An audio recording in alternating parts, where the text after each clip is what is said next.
Okay, so oddly enough, Dr. Cox had his own personal experience with a disc herniation, and a matter of fact, so have I. He was unloading some fence material and tried to remove a fence post from the ground, which is kind of like trying to pull a tree out of the earth.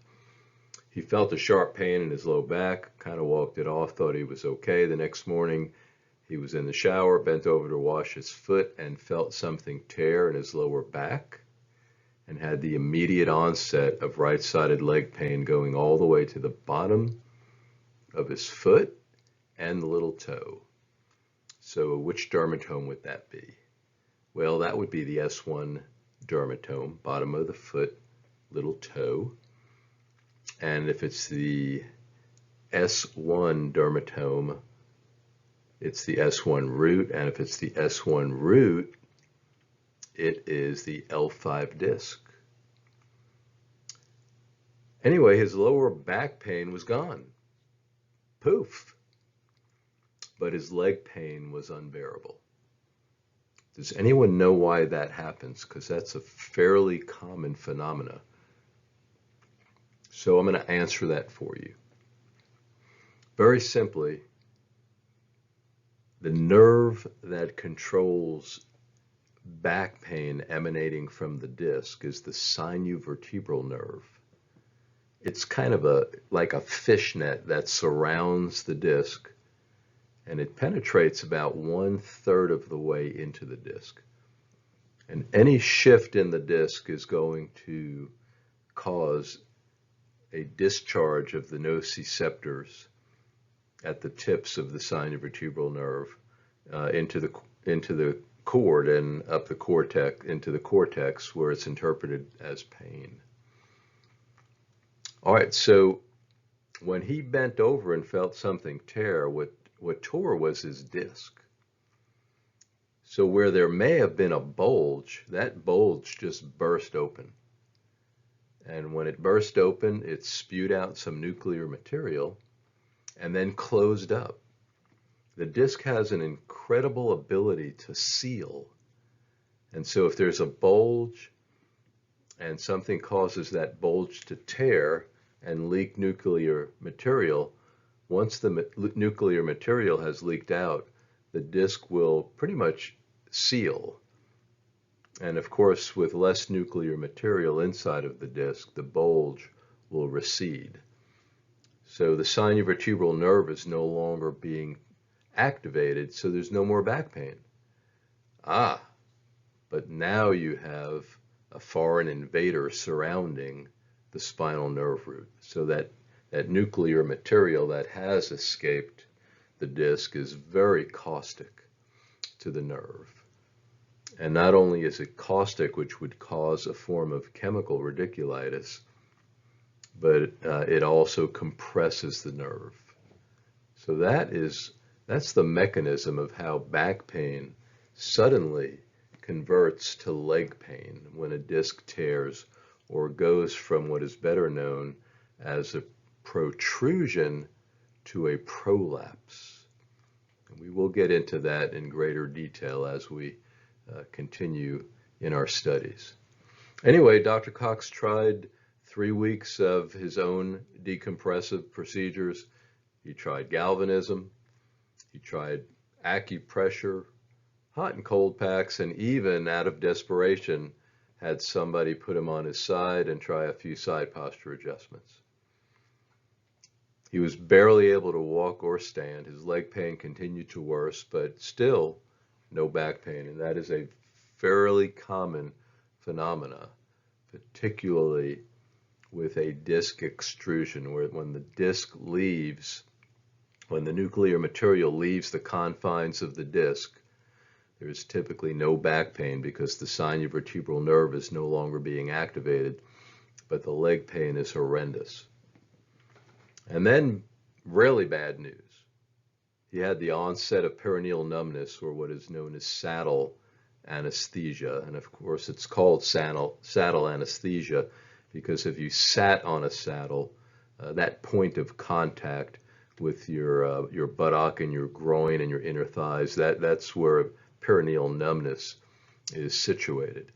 And then even worse, he began to experience anal sphincter weakness and urinary bladder weakness.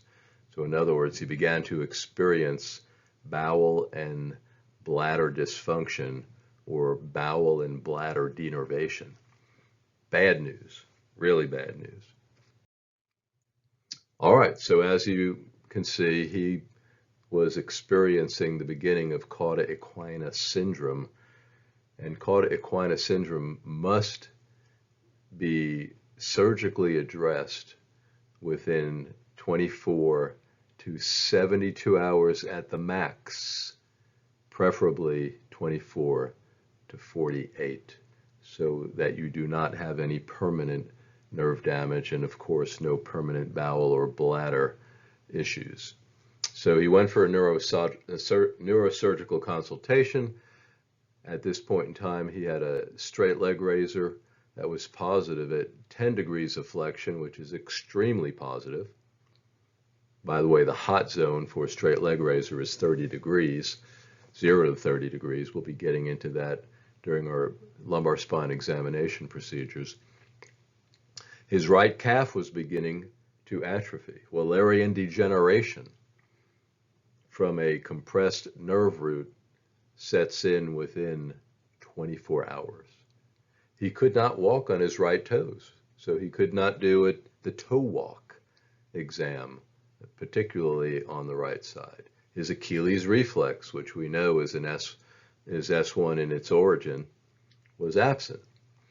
And back then they did not have CT nor MRI. They did myelograms, which is the injection of radio-opaque contrast media into the subarachnoid space.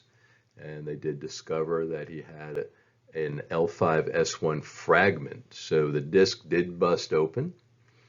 Nuclear material did extrude outside of the annulus, and it fragmented, or it kind of moved away. It shifted and pretty much landed directly on the nerve root. So it migrated right onto the nerve root. So surgery was definitely required, particularly due to the fact that he had bowel and bladder issues. And the surgery of choice, if needed, is called a microlumbar discectomy.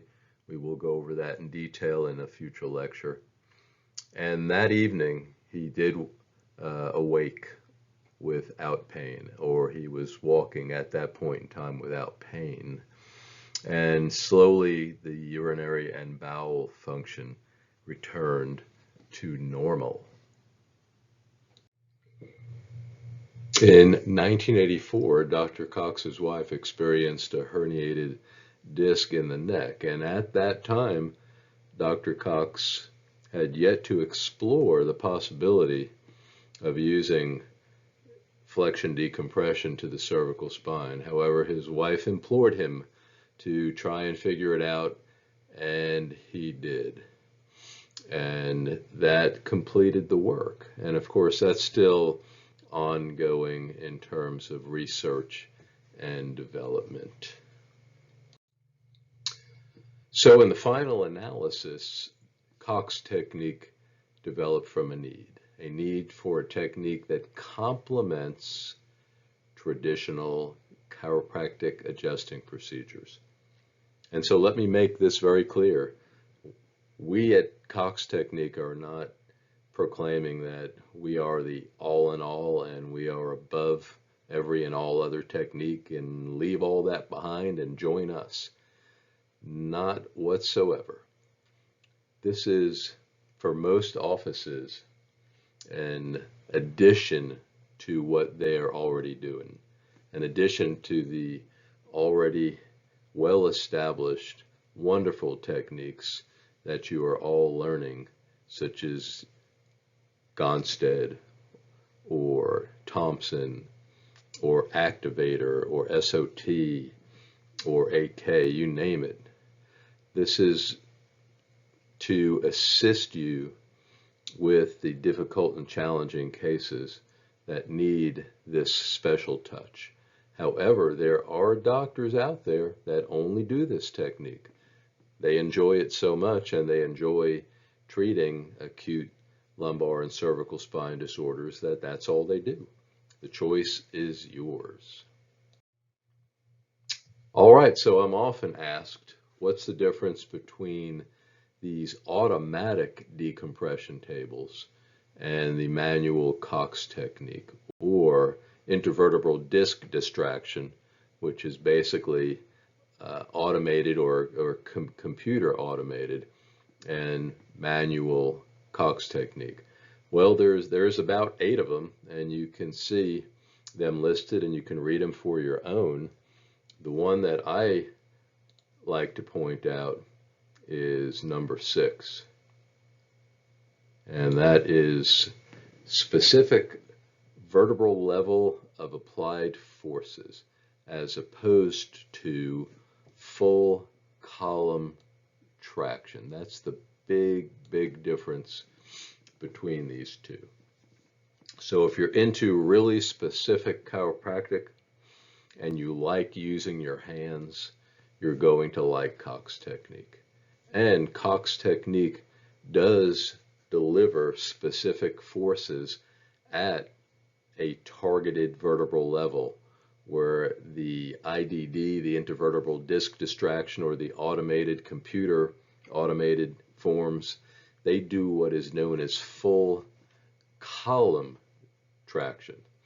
So they're going to stretch out the whole lumbar column in an attempt to target one specific vertebrae, which is the vertebral level that has the disc lesion. However, if you read any of Jay Kennedy's work, and he's the authority on these automated tables, he will tell you that there's no magic low back machine that has a time force pull pattern that allows you to target a specific disc. It just cannot be done. So if a salesman tells you we have the special formula and the angles and the pulleys, so on and so forth, to target whatever disc you want to, so if an MRI says it's an L4 disc, we're going to show you how to target that. What he's saying is that's not possible. Now, that doesn't take away the efficacy of these machines, because they are actually quite good. It's just that, one is delivered by hand through the doctor, and one is delivered through pulleys and levers and belts and computers, and usually the doctor is out of the room and it's being administered by a staff member. All right, interesting study here done at Parker College of Chiropractic, and this is not to create disdain on any particular technique, but it's just to make a point as to the gentleness of Cox technique. So this was done, it was published in the Journal of Manipulative and Physiologic Therapeutics, done through Parker College of Chiropractic. And what they did is they compared Cox technique with some of the more standard techniques, and this was done through the clinicians that were in student and patient clinic in 2006. So they started out with diversified technique, and they asked 2 questions. 1, have you ever been injured giving an adjustment, or have you ever been injured receiving an adjustment? And we see diversified. Diversified was the first one.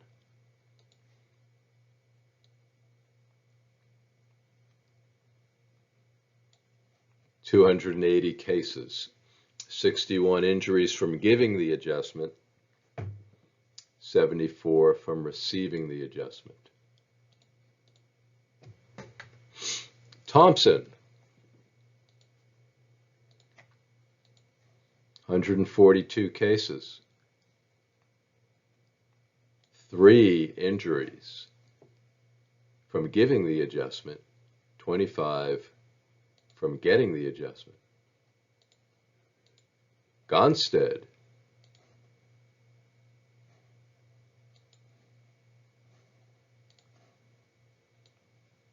$135 cases. 31 giving the adjustment.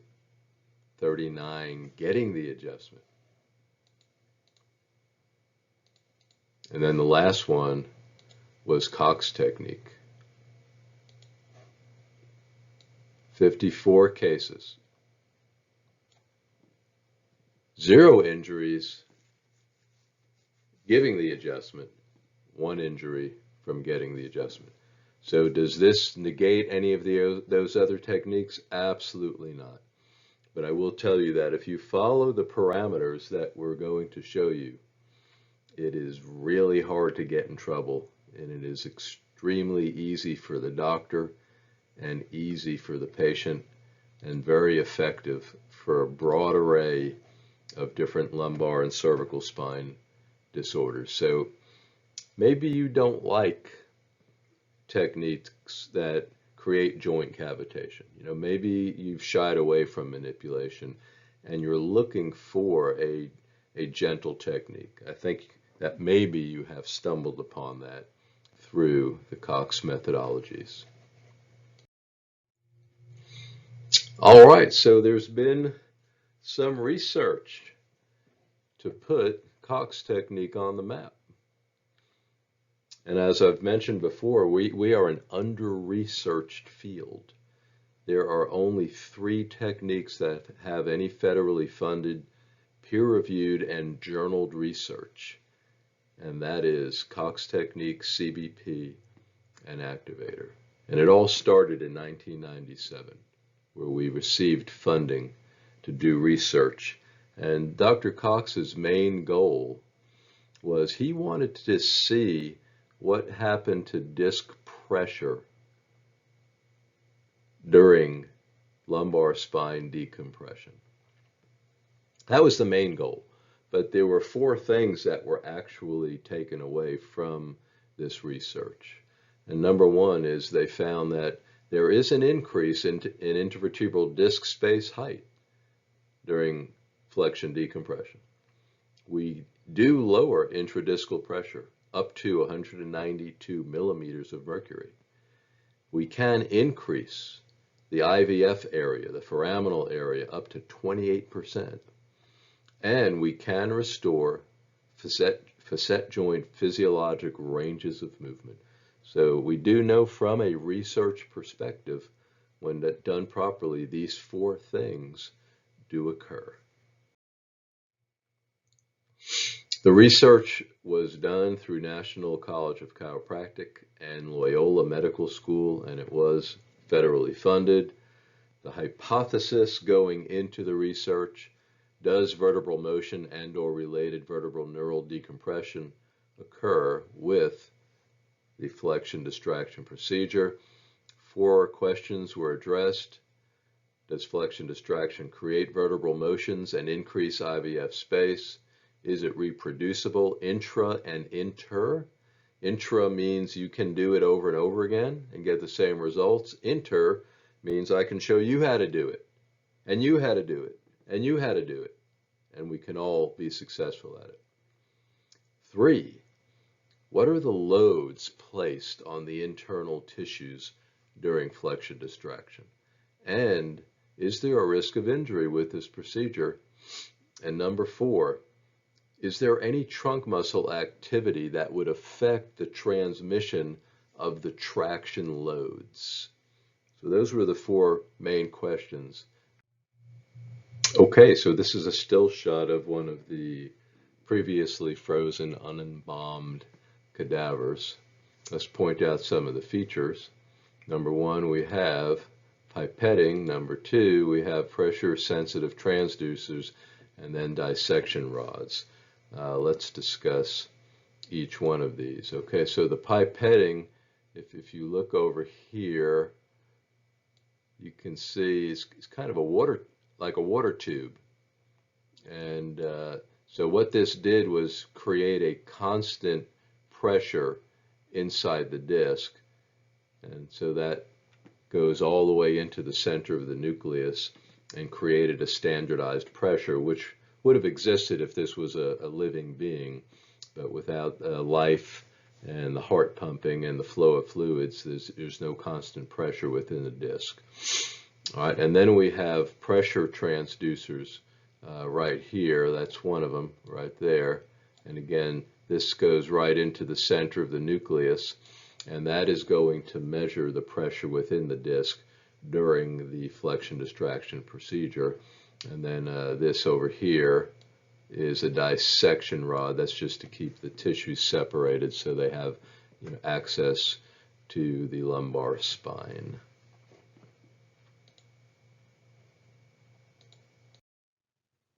All right, this graph or chart goes over what happens during the decompressive procedure. So the top graph illustrates disc pressure, the bottom table movement. And during any 4-second cycle, and you'll learn in the future that protocol 1 consists of 4-second cycles.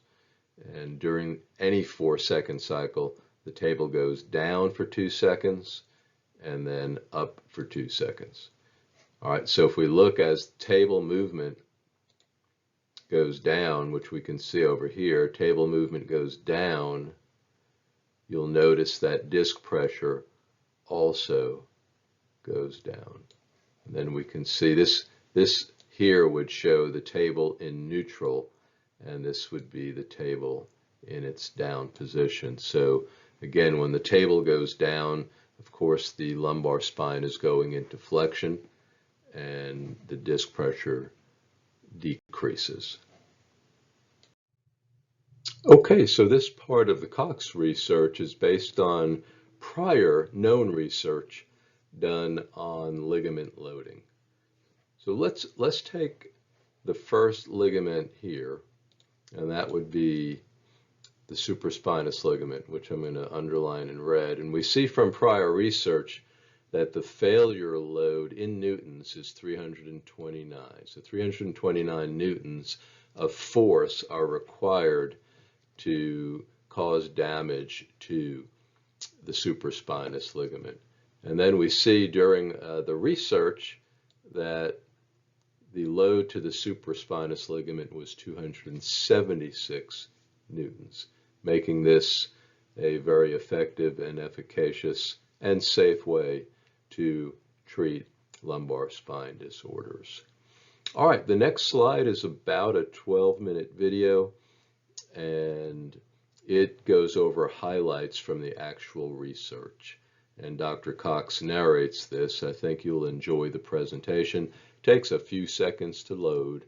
If you'll just be patient, it will load, and then we'll likely discuss this during one of our online meetings.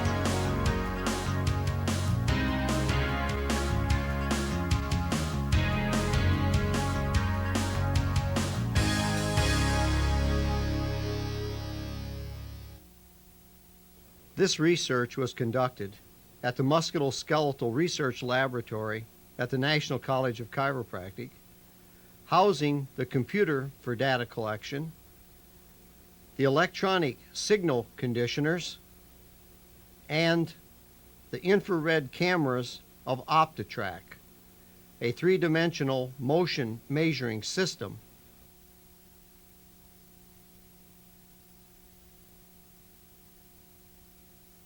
This shows the computer animation of the flexion distraction procedure. This was done using Autodesk 3D Studio software and viewpoint geometric data. Virtual table and virtual patient and the spine are animated. As the table is moved down, the joint is distracted, creating a facet gapping and movement. Here the movement is shown exaggerated.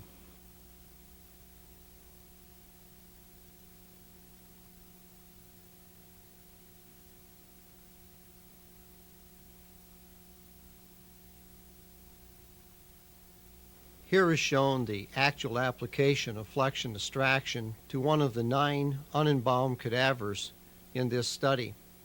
The actual 5 4-second pumping actions, which is applied to a disc herniation, is being applied to this cadaver. You will see the infrared markers attached to the vertebra to measure the movements of the articular facets, the intervertebral disc, and here is shown the transducers placed within the nucleus pulposus of the disc in order to measure the changes in intradiscal pressure. Here is shown the L5-S1 facet joints. Here they are being placed in flexion extension movement, and note in flexion that the increase of the intervertebral foraminal space is quite great. The gapping of the facet joints is noted, while on extension the size of the canal diminishes and the facets impact. On distraction flexion, note the gapping of the facet and the increase in the size of the foramen. Now, as we allow extension to take place, again note the narrowing of the canal diameter and the packing, the closing down of the articular facet space, and again on flexion, the opening of the facet joint space and the opening of the intervertebral foraminal size. Next, we will see lateral flexion movement at L5-S1. Here, as the facet joints are placed in left lateral flexion, note the opening of the articular facet joint space, and on returning to neutral, the closing down of the facet joint space and the marked narrowing of the canal. Here note the opening of the canal and the gapping of the facet on left lateral flexion, and on returning to neutral, see the closing down of the facet joints and the narrowing of the canal. Here is circumduction, the combination of lateral flexion and flexion in a coupled movement. On neutral, note the closing of the canal and the impaction of the facet joint, while on circumduction, the opening of the joint space and opening of the size of the intervertebral foramen. On neutral, note the closing, the marked closing of the canal, and on lateral flexion and circumduction application, the opening of the foramen and the opening of the facet joints. And as we return to neutral, the closing of the opening as well as the facet joint, and again the opening on circumduction to the left. Now let's look at the L4-5 facet directly above the facet we have just studied. This facet shows degenerative change. We are placing this segment in flexion and extension movement, and note the movement of the L5 superior facet on the L4 inferior facet. This is a degenerative facet, and we note that as we apply flexion distraction, that the movement actually increases. So please note the translation of L5 on L4 shown here. You note the movement and then the closing of the facet as we release distraction. Here is a 75-year-old female, and we're looking at the L3-4 and L4-5 facet joints placed into flexion distraction movement.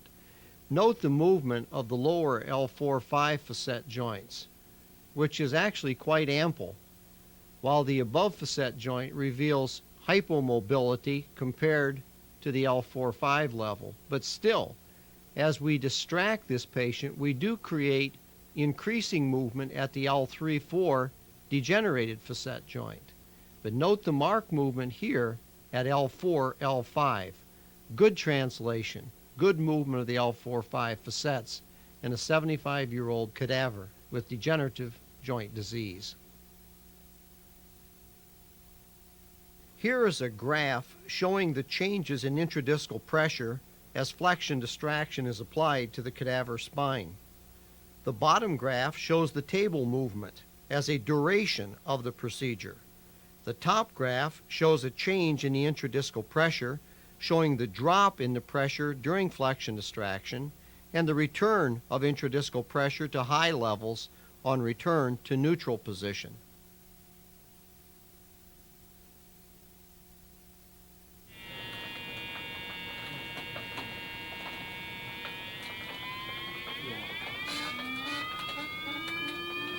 Note the decrease in the frequency of the tone as flexion distraction is applied to the cadaver spine and the intradiscal pressures drop.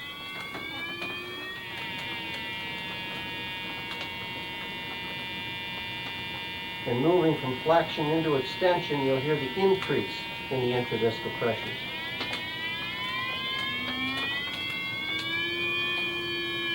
Decrease, flexion, increase as we move into neutral and extension. Transducers are in the nucleus pulposus measuring the intradiscal pressures. They drop as we flex. You hear the increase in the pressure as we move to neutral and extension. And decrease.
All right, so the conclusion of that research, and again, we'll try and go over that in one of our live sessions, or at least some of the highlights from it.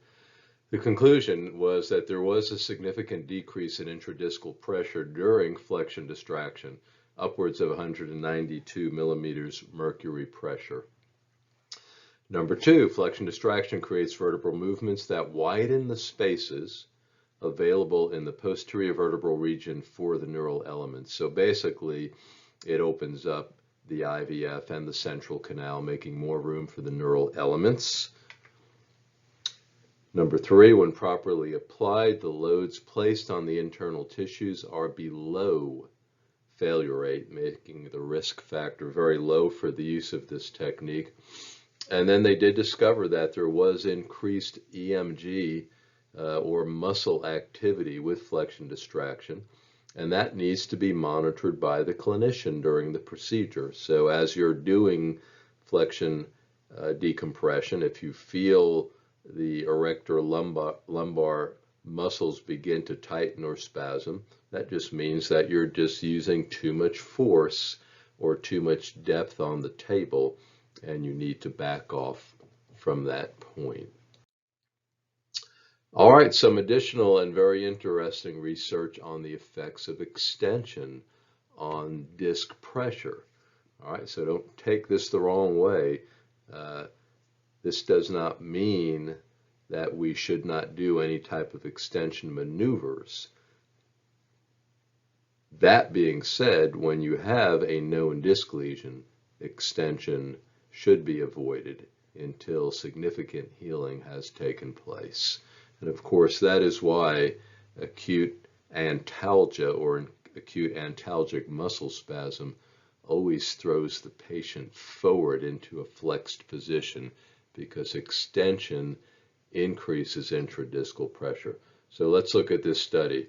So they started out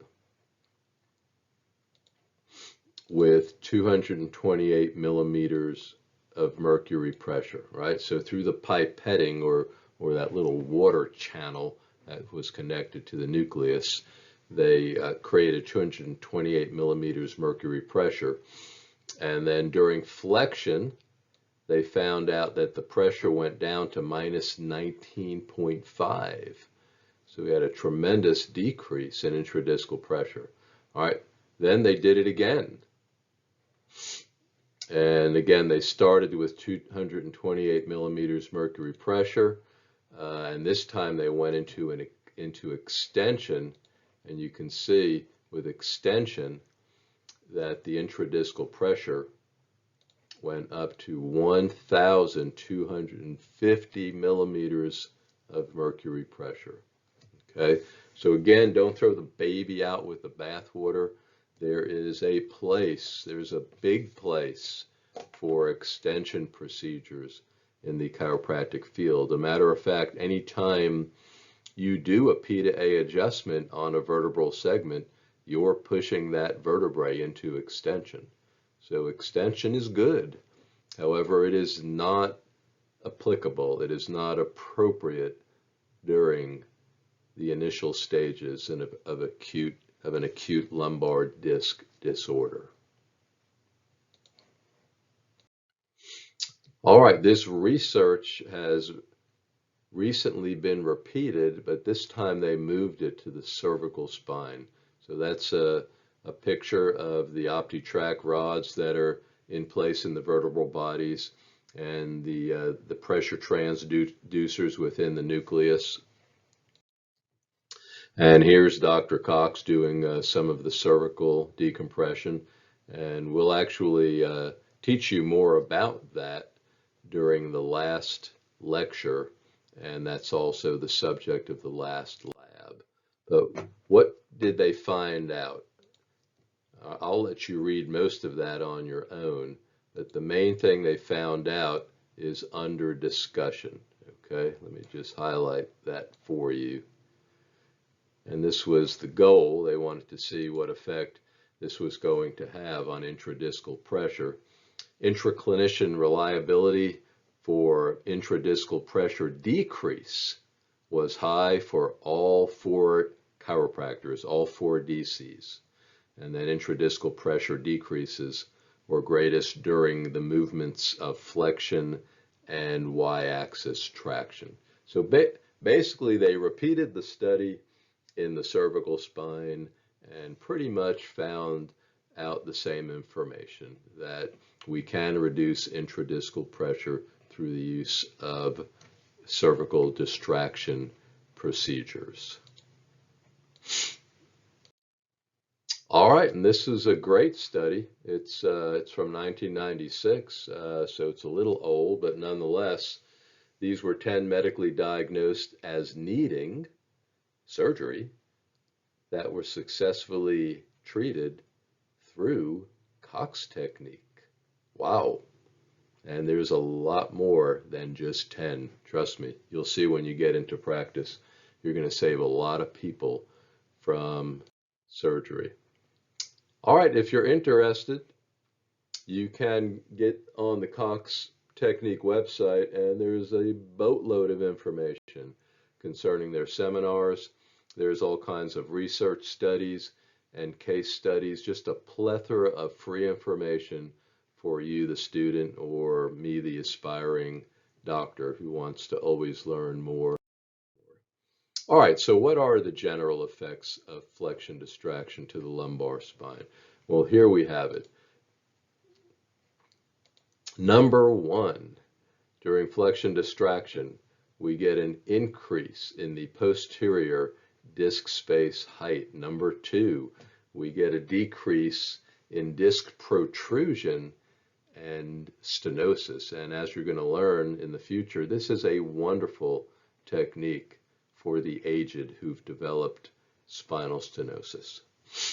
Number 3, we stretch the ligamentum flavum, and that's a biggie when it comes to reducing spinal stenosis, particularly central canal stenosis, because that ligamentum flavum tends to buckle and hypertrophy, and really it can consume the central canal and choke the cord.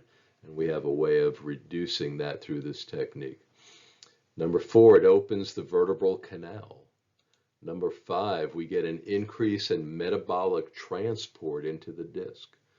Next week, you're going to learn all about transport of fluids, nutrients, oxygen, and metabolic byproducts, how it occurs.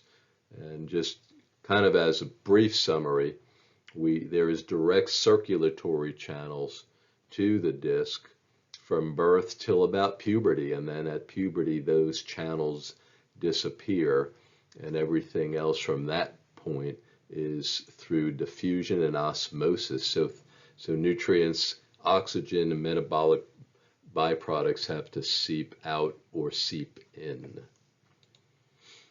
Number 6, we open the apophyseal joints, or the zygapophyseal joints, or the facet joints, and of course that is how we mobilize them and increase their range of movement. Number 7, we get a decrease in intradiscal pressure. And number 8, we increase IVF dimensions. So through this very benign, very gentle, very simple technique, we can accomplish a lot of things. And it is, like I said, easy on the doctor and easy on. All right, so you can look at these on your own, but what happens during extension? Of course, we decrease posterior disc space height, we increase disc protrusions and stenosis. It buckles the ligamentum flavum, and it increases stenosis. It closes the vertebral canal, it closes the apophyseal joints, it increases intradiscal pressure, and it decreases IVF dimensions. And again, does that mean that extension is bad? Unequivocally, no. No, there is a wonderful place for extension maneuvers or extension procedures in the chiropractic field. But just remember, we're talking about the effects of extension on the disc or on the individual with an acute lumbar spine disc disorder. All righty, and we hope none of you do fail, but if you do, those are the dire consequences. Boom. Okay, so what is the prevalence of Cox technique out in the field? According to the National Board of Chiropractic Examiners in 1993, 53% of chiropractors reported using Cox. That's already high in 93. In 99, it was reported at 58%. And then in 2010, 63.7% of DCs reported using Cox technique. That is high, folks. That should tell you something about the technique. How about chiropractors in the field just using some form of spinal decompression? Well, again, based on this study, 83% of chiropractors use some form. And again, that's either going to be the Cox manual methodology or the computerized automated forms. Again, both efficacious. Of course, we're going to focus in on Cox technique only. All right, your patient management tip for the day. Frequency of treatment for an acute lumbar disc disorder, and cervical as well, begins at daily. Wow, daily, very important. That's the first bridge that you need to cross with possible patient objections. And so you just have to explain that each visit builds upon the last or the previous, and in order to make progress in an acute lumbar spine disc disorder, we must see you on a daily basis. If there's no subjective or objective improvement in 30 days, and they did not, of course, did not come with any, that is when we recommend, really the gold standard would be the MRI. Okay, so no improvement in 30 days, we suggest that they go for an MRI. Typically, if they don't have one, we don't initially recommend it unless the examination findings are obscure and you just cannot figure out the problem. But typically we can. We're going to show you how to do a really good exam and how to figure out exactly what the problem is and begin to treat. Generally, if you play your cards right, within about 2 to 3 weeks, the patient will be anywhere from 30 to 50% improved, and as long as they're moving in the right direction, then there's just no reason for imaging. We have a 50% rule for additional care. So let's say we're 3 to 4 weeks into care, and the patient is 50% better. All right, so what we do is we reduce the frequency to every other day. So we've been seeing them every day, and of course that's going to vary. Daily visits are going to vary from office to office, but what we're basically saying is Monday through Friday every day, and of course if you're open Saturday, Monday through Saturday. Now there are patients where I have come in on Sundays because I just did not want to lose any ground with the patient, and I don't mind doing that as long as I have a patient that's fully on board with me and appreciative of what we're trying to accomplish for them. So at 50% improvement subjectively and objectively, so what do we mean by that? Well, subjectively, the patient is walking better. Their countenance is brighter, and they tell you, "Doc, I'm feeling a lot better." How much better are you feeling? Oh, I'm at least 50% better. All right, so then we have to go in and do an exam, right? We have to take a look just at the positives. If you had maybe if it was an S1 nerve root and you had a diminished Achilles reflex, you want to check that and see if it has begun to return. If the plantar flexors were weak, maybe they were a 4 out of 5, check them. Maybe they're up to a 5. Check their straight leg raiser. Maybe it was positive at 30 degrees. Now it's positive at 50 degrees, so on and so forth. If that is the case, we can then reduce their visits to every other day. So after the exam, if that is true, you congratulate the patient. Mrs. Jones, congratulations. We're at a turning point. We no longer need to see you daily. We can now back off to every other day. All right, and we continue this reduced frequency basis as the patient improves by 50%. So as they get another 50% better, now we go to twice a week, or Mondays and Fridays, and then another 50% better. Now we go to once a week, and then every other week, and then every third week or fourth week, and we gradually work them out of the clinic. How long does it take to finish or complete an acute lumbar spine disc case? I would say on average about 90 days, somewhere in that range. When do we refer, or do we refer? What is the quintessential clinical finding for referral?